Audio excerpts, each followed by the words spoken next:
ఓం నమ శివాయ శ్రీమాత్రే నమ. మిత్రులకి శ్రేయోభిలాషులకి అలాగే నన్ను ఇంతగా ఆదరిస్తున్న యూట్యూబ్ ప్రేక్షకులందరికీ కూడా పేరు పేరు ధన్యవాదాలు. మిత్రులారా, మీ అందరికీ కూడా ఆ పరాదేవత ఎల్లవెల్లలా మీతో ఉండి మీ మనోవాంఛ నెరవేర్చాలని మనస్ఫూర్తిగా కోరుకుంటున్నాను. చాలామంది మిత్రులు అడుగుతూ ఉన్నారు, గురువుగారు దీపారాధన చేస్తే నిజంగా ధనం వస్తుందా? ఎందుకంటే మేము సంవత్సరాలు చేస్తున్నాము, మాకు ఎక్కడ పెద్దగా అనుకున్నంత మార్పులు రాలేదు అని చాలామంది అడగడం జరిగింది. దీపారాధన చేయటం చేయకపోవటం అనేది కాదు అక్కడ. చేసే విధానం, చేస్తున్నప్పుడు ఎవరినైనా సరే దూషించినా, వేరే వాళ్ళతో మాట్లాడుతున్నా, సరైన విధి విధానంగా చేయకపోయినా, ఒత్తులు సరిగా లేకపోయినా, ప్రమిది శుభ్రంగా లేకపోయినా, నూనె ఏదైతే వాడుతున్నామో ఆ నూనె శుభ్రంగా లేకపోయినా మనకి ఫలితాలు అనేవి ఆశించినంతగా రావు. ఈరోజు మీకు నేను ఒక తేలికైన అద్భుతమైన ఉపాయం తెలియచేస్తాను. ఇది మన పెద్దలు చాలామంది రెగ్యులర్గా ఆచరిస్తూ ఉంటారు. ఇది చాలామందికి తెలిసిన విషయమే. ఈ ఉపాయం అమ్మవారి లక్ష్మీ అమ్మవారు అనుగ్రహం కలగడానికి, మనకి ఇంట్లో అష్టలక్ష్ములు అనుగ్రహం ఎప్పుడూ మన మీద ఉండడానికి, ఇంటికి కలగడానికి ఈ ఉపాయం ఎలా చేయాలి, ఈ విధంగా చేయాలి తెలియచేస్తాను. స్కిప్ చేయకుండా చోట ప్రయత్నం చేయండి.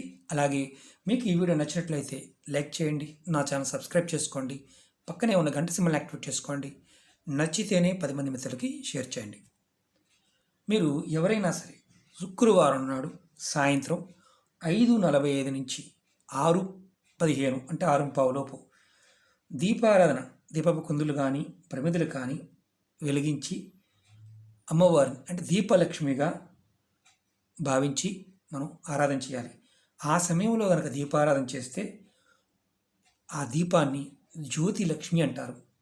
శుక్రవారం సాయంత్రం మీరు దేవుని పట్టం ముందు, లక్ష్మీ అమ్మవారి పట్టం ముందు కానీ మీ కులదైవం, మీ ఇష్టదైవం ముందు దీపారాధన చేసి చక్కగా ఇష్టదేవత ప్రార్థన చేసి అమ్మవారికి వడపప్పు, పానకం నైవేద్యంగా పెట్టి, ఆ తర్వాత సుమంగళులకి ఎవరికైనా సరే వడపప్పు, పానకం, ఆకు, ఒక్క, పండ్లు, పాయసం వీటిని అందరికీ అంటే ఎవరైతే వాయనంగా ఇస్తూ వెళ్తుంటే ప్రతి శుక్రవారం నాడు వారింట్లో అన్ని రకాల పదార్థాలు వృద్ధి చెందుతాయి. అలాగే వారింట్లో అష్టలక్ష్మి యొక్క అనుగ్రహం కలుగుతుంది. ఎప్పుడు వారింట్లో లక్ష్మి యొక్క అనుగ్రహం ఉంటూనే ఉంటుంది. అలాగే ఆ సమయంలో మీరు దీపారాధన చేస్తున్నప్పుడు ఖచ్చితంగా మీకు వీలైతే లక్ష్మీ అమ్మవారి యొక్క శ్రీ సూక్తాన్ని చక్కగా చదవండి, లేదా కనకదార సూత్రాన్ని కూడా చదవండి. కనకదార సూత్రాన్ని కనుక మీరు చేసినట్లయితే ఆ సమయంలో పఠించిన విన్నా మీరు ఇలా శుక్రవారం సాయంత్రం పూట చేస్తూ ఉంటే ఖచ్చితంగా కుటుంబంలో అదృష్టం కలిసి వస్తుంది. అమ్మవారి మీ ఇంట్లో ఎప్పుడూ ఉంటుంది. బాగా గుర్తుంచుకోండి, శుక్రవారం సాయంత్రం 5:45 నుండి 6:15 మధ్య దీపాన్ని వెలిగించి మీరు కనకదార స్తోత్రాన్ని కానీ, శ్రీ సూక్తాన్ని కానీ, లక్ష్మీ అష్టోత్తరాన్ని కానీ చదివి చేసుకోవచ్చు. మీకు ఓపిక ఉన్నప్పుడు ఇంతకుముందు చెప్పినట్టుగా చేయండి. ఖచ్చితంగా మీకు అద్భుతమైన ఫలితాలు వస్తాయి. అలాగే మీరు అమ్మవారి ముందు ఏదైతే కనకదార స్తోత్రం చేస్తున్నప్పుడు ఎవరైనా గుర్తుంచుకోవాల్సిన విషయం ఏంటంటే నల్లని దుస్తులు వేసుకోవద్దు.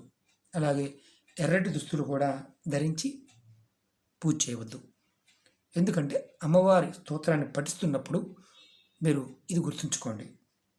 అలాగే ఒకవేళ మీరు ఎర్రటి వస్త్రాలు వేసుకొని అమ్మవారి కనకదార స్తోత్రాన్ని చేస్తే మీకు రావాల్సిన డబ్బులు ఏదైతే ఉంటాయో అవి ఎప్పటికీ తిరిగి రావు. అప్పిస్తాం, మనం అమ్మవారిని ఆరాధిస్తూ ఉంటాం. ఎర్రటి బట్టలు వేసుకొని అమ్మవారి యొక్క కనకదార స్తోత్రాన్ని చేయకుండా ఉంటే మంచిది. అలాగే మీకు ఎరుపు రంగు దుస్తులు వేసుకొని ఇంట్లో ఈ స్తోత్రాన్ని పఠిస్తే కాస్త ప్రశాంతత కూడా తగ్గుతుంది. కాస్త వ్యగ్రంగా అంటే కాస్త ఉగ్రంగా కూడా మనుషులు మాట్లాడతారు ఇంట్లో ఉన్నవారు. అందుకని తెల్లటి వస్త్రాలు కానీ పట్టు వస్త్రాన్ని ధరించి కనకదార స్తోత్రాన్ని కనుక పఠించినట్లయితే మనం ఇంట్లో పూజ చేసుకున్నప్పుడు కూడా, కులదేవత ఆరాధన చేస్తున్నప్పుడు కూడా మనం ఎప్పుడైనా సరే గుర్తుంచుకోవాల్సింది పట్టు వస్త్రం కానీ తెల్లటి వస్త్రాలు కానీ ప్రశాంతంగా ఉంటుంది. అలాగే మీకు సమస్యలు అనేవి రాకుండా ఉంటాయి. పూజ చేసే వస్త్రధారణ కూడా మీకు చెప్తాను ముందు ముందు. అలాగే మగవారు ఎవరైనా సరే ప్రతిరోజు స్నానం చేసిన తర్వాత దేవతా పూజ సమయంలో అమ్మవారి కనకదార స్తోత్రాన్ని కనుక చదువుతూ ఉంటే అప్పులు చేయవలసిన అవసరం అనేది రానే రాదు. అప్పుల్లో ఉన్నామండి, మరి మా పరిస్థితి ఏంటి? చేయండి. ఖచ్చితంగా దీపారాధన చేసి ప్రతిరోజు మగవారు మీరు ఇంట్లో కనకదార స్తోత్రాన్ని పారాయణం చేయండి. చదవడం రాని వారు వినటం అలవాటు చేసుకోండి. మెల్లమెల్లగా మీకు చదవటం కూడా వస్తుంది. ఇది చాలా తేలికైన చిన్న ఉపాయం. మనం దీపాన్ని లక్ష్మీ స్వరూపంగా చూడాలి. దీప పూజ కూడా నేను చెప్తాను నెక్స్ట్ వీడియోలో. మీకు ఈ వీడియో నచ్చినట్టు లైక్ చేయండి, నా ఛానల్ సబ్స్క్రైబ్ చేసుకోండి, పక్కనే ఉన్న గంట సింబల్ యాక్టివేట్ చేసుకోండి, 10 మంది మిత్రులకి షేర్ చేయండి. ఓం నమః శివాయ, శ్రీ మాత్రే నమః.